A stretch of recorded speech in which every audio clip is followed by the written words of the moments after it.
허락하신 하나님의 말씀은 골로새서 3장 1절로 11절까지의 말씀입니다. 그러므로 너희가 그리스도와 함께 다시 살리심을 받았으면 위의 것을 찾으라. 거기는 그리스도께서 하나님 우편에 앉아 계시느니라. 위의 것을 생각하고 땅의 것을 생각하지 말라. 이는 너희가 죽었고 너희 생명이 그리스도와 함께 하나님 안에 감추어졌음이라. 우리 생명이신 그리스도께서 나타나실 그때에 너희도 그와 함께 영광 중에 나타나리라. 그러므로 땅에 있는 지체를 죽이라. 곧 음란과 부정과 사욕과 악한 정욕과 탐심이니 탐심은 우상 숭배니라. 이것들로 말미암아 하나님의 진노가 임하느니라. 너희도 전에 그 가운데 살 때에는 그 가운데서 행하였으나 이제는 너희가 이 모든 일을 벗어버리라. 곧 분함과 노여움과 악의와 비방과 너희 입에 부끄러운 말이라. 너희가 서로 거짓말을 하지 말라. 옛사람과 그 행위를 벗어버리고 새 사람을 입었으니 이는 자기를 창조하신 이의 형상을 따라 지식에까지 새롭게 하심을 입은 자니라. 거기에는 헬라인이나 유대인이나 할레파나 무할레파나 야만인이나 스구디아인이나 종이나 자유인이 차별이 있을 수 없나니 오직 그리스도는 만유시요 만유 안에 계시니라. 바울은 당시 교회를 위협했던 거짓된 가르침과 혼합주의, 영지주의 등에 대해 경계하고자 골로새서를 썼습니다.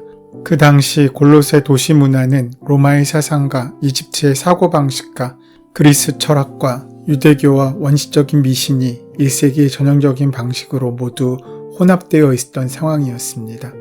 특별히 그 당시 유행하던 영지주의는 혼합 종교로서 발전하여서 특별히 영험한 지식을 소유한 소수의 사람만이 구원을 얻는다고 주장했습니다. 또한 영은 선한 반면에 육은 악하다고 생각했기 때문에 육체로 오신 예수님의 성육신 사건을 인정하지 않았습니다. 그러므로 골로새서의 전반적인 서신의 흐름은 그리스도의 신성의 탁월함과 충만함을 강조함에 있으며 구원은 결코 극소수의 사람들에게만 제한되어 있지 않고 예수를 믿는 모든 사람에게 열려 있음을 알리려고 전개되고 있습니다. 이렇게 구원이 모든 사람에게 열려 있듯이 구원받은 사람으로서의 삶도 사명으로 모든 사람에게 주어진 것임을 우리는 인정해야 됩니다. 그러하기에 믿음에 합당한 삶을 살아가는 것은 몇몇 특별한 사람의 사명이 아니라 우리 모두의 삶의 방식이어야 한다는 것입니다. 그리스도인은 이 땅에서 천국을 사는 사람들입니다. 교회와 교인은 모두 세상에 속해 있습니다. 우리 삶의 자리는 세상입니다. 다시 말하면 교회와 교인은 세상에 대해 책임을 다해야 함을 의미합니다. 오늘 본문은 그러므로라는 접속사로 시작됩니다. 이 접속사는 그 앞의 내용인 2장 20절에서 22절의 내용을 구현하고 있는 말인데 너희가 그리스도와 함께 죽었다고 하면서 어째서 여전히 세상의 법칙과 규례 또 사람들의 가르침에 영향을 받으며 살아가고 있는가 라는 질문에 바울 스스로 답하고 있는 반문으로 이루어져 있습니다. 오늘 본문 2절에는 땅의 것을 생각하지 말라라고 말씀합니다. 그것은 세상에 대한 책임을 무시하라는 뜻이 아니라 5절과 8절 그리고 9절의 악행을 삼가라라는 의미의 말씀입니다. 교회와 교인들에게는 세상에 대한 책임이 있고 그것을 감당해야 할 사명이 있습니다. 기독교가 세상에 대한 책임을 다하지 않게 된다면 기독교에 대한 세상의 시선은 부정적이 될 수밖에 없고 그 선한 영향력을 끼칠 수 없습니다. 그런데 동시에 교회가 그저 세상의 정의를 실현하는 데에만 관심을 갖고 그리스도의 복음을 등한시한다면 그것 역시 우리를 영적인 공동체에서 멀어지게 만드는 그래서 교회의 본질을 잃어버리는 잘못을 범하게 되는 것입니다. 교회와 교인의 삶의 중심은 예수 그리스도입니다. 그 이유는 우리가 그리스도인이기 때문입니다. 그리스도인이라는 이름의 뜻은 그리스도에게 속한 자라는 의미입니다. 이 호칭은 사도행전 11장 26절에 처음 등장합니다. 제자들이 안디옥에서 비로소 그리스도인이라 일컬음을 받게 되었더라. 주님을 믿지 않는 안디옥 사람들이 주님을 믿는 교인들을 자신들과 구별해서 그리스도인이라고 불렀습니다.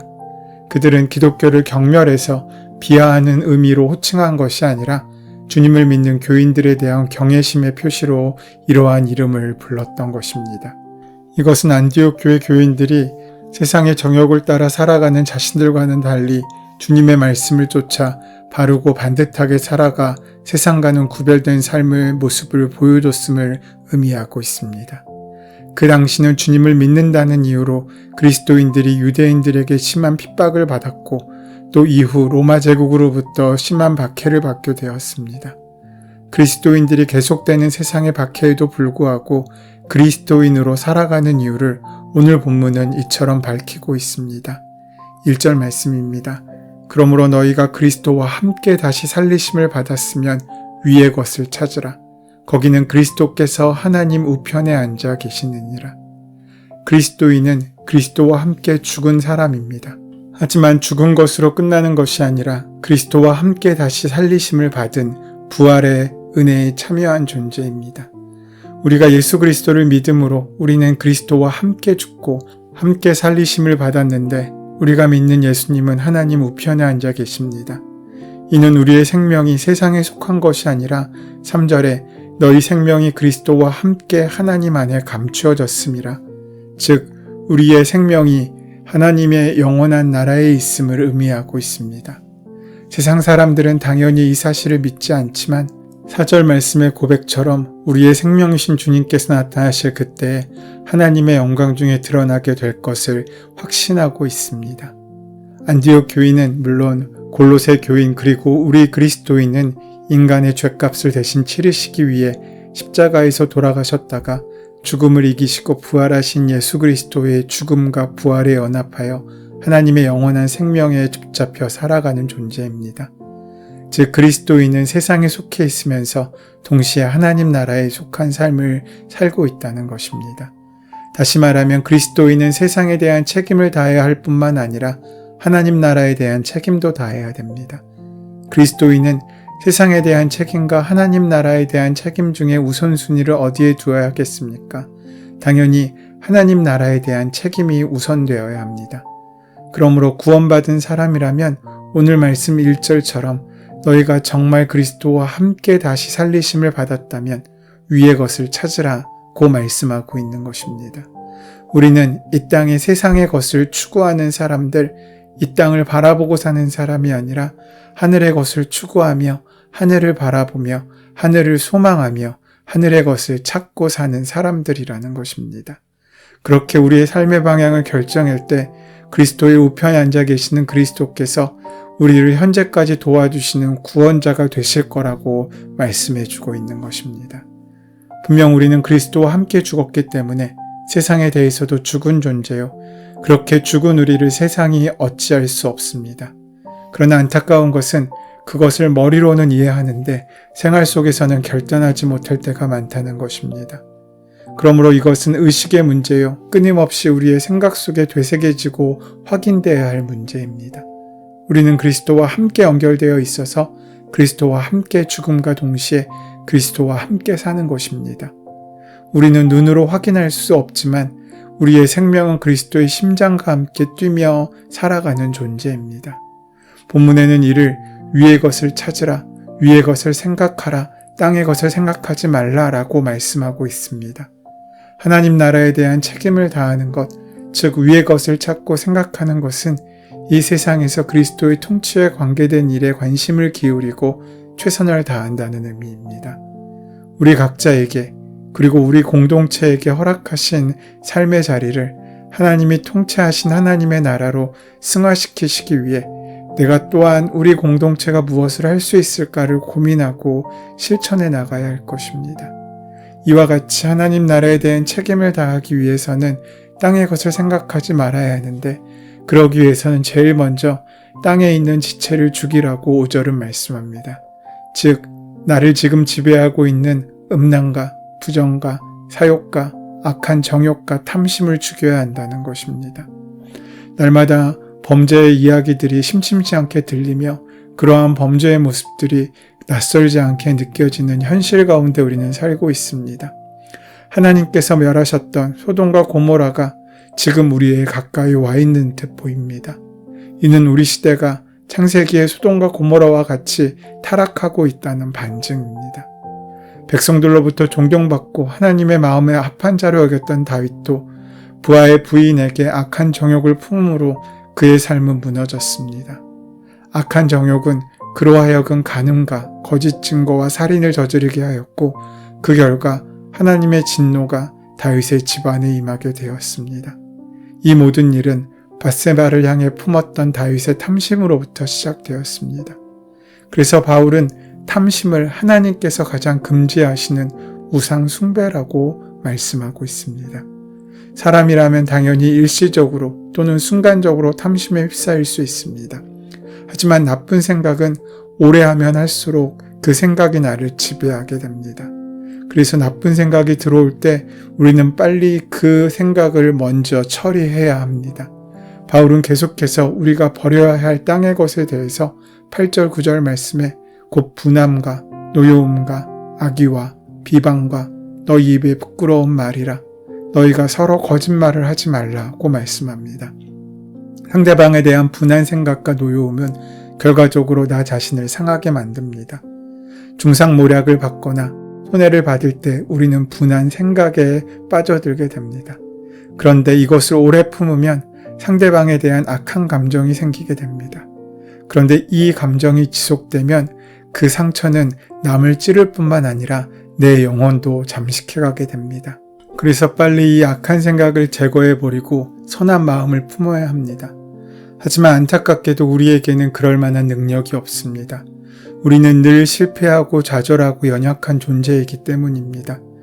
우리에게 음란과 사욕과 악한 정욕과 탐심을 죽이지 못하고 분함과 노여움과 악의와 비방과 거짓말에서 벗어나지 못하는 연약함이 분명 존재합니다. 그것은 옛적 골로새 교인들뿐만 아니라 오늘을 살고 있는 우리 모두에게도 적용되는 말씀입니다. 그래서 사도 바울은 이에 대한 유일한 해법을 이렇게 9절 하반부에서 10절 말씀을 통해 말씀해 줍니다.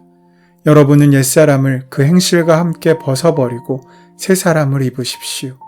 이 새 사람은 자기를 창조하신 분의 형상을 따라 끊임없이 새로워져서 참 지식에 이르게 됩니다.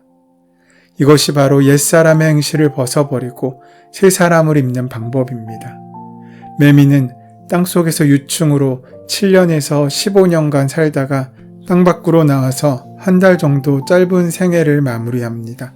그런데 땅 속에 살던 매미의 유충이 땅 밖에서 살 수 있는 성충이 되기 위해서는 탈피의 과정을 거쳐야 합니다. 즉 땅에서 나와 나무에 올라가 매달린 매미가 탈피하지 않으면 성충인 매미가 될 수 없고 땅 밖에 나오는 이유와 목적인 짝짓기를 할 수 없어 생명도 남길 수 없는 의미 없는 존재가 될 수밖에 없습니다.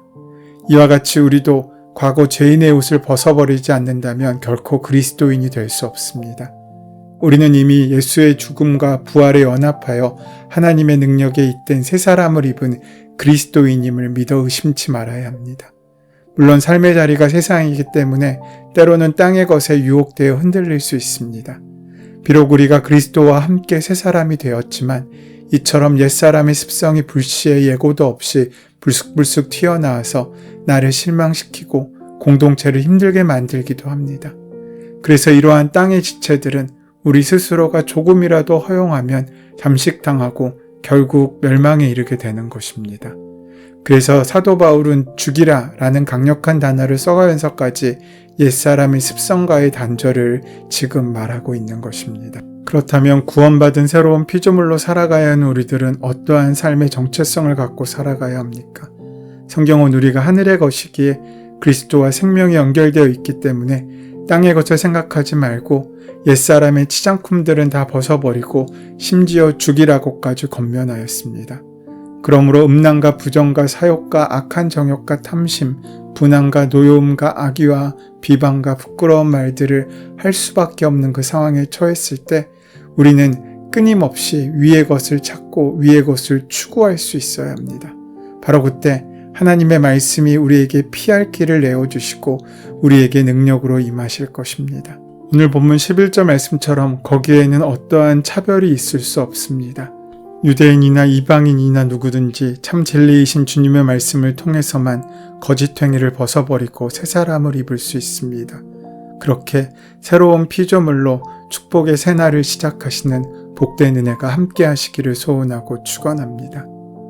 은혜의 주님, 주님의 십자가의 은혜에도 불구하고 여전히 옛사람에 붙들고 땅의 것을 버리지 못하고 살고 있는 어리석은 우리들을 용서하여 주시옵고 주님의 말씀을 매일매일 읽고 묵상함으로 우리의 삶에 적용하여 하나님 나라의 삶을 살 수 있도록 인도하시고 함께하여 주시옵소서. 예수님의 이름으로 기도드립니다. 아멘. 이제 오늘 이 아침 우리에게 허락하신 본문의 말씀이 오늘 나에게 주신 하나님의 말씀으로 만나지기 위하여 본문의 말씀을 깊이 묵상하시고 함께 기도하는 시간 가지도록 하시겠습니다. 함께 기도합니다.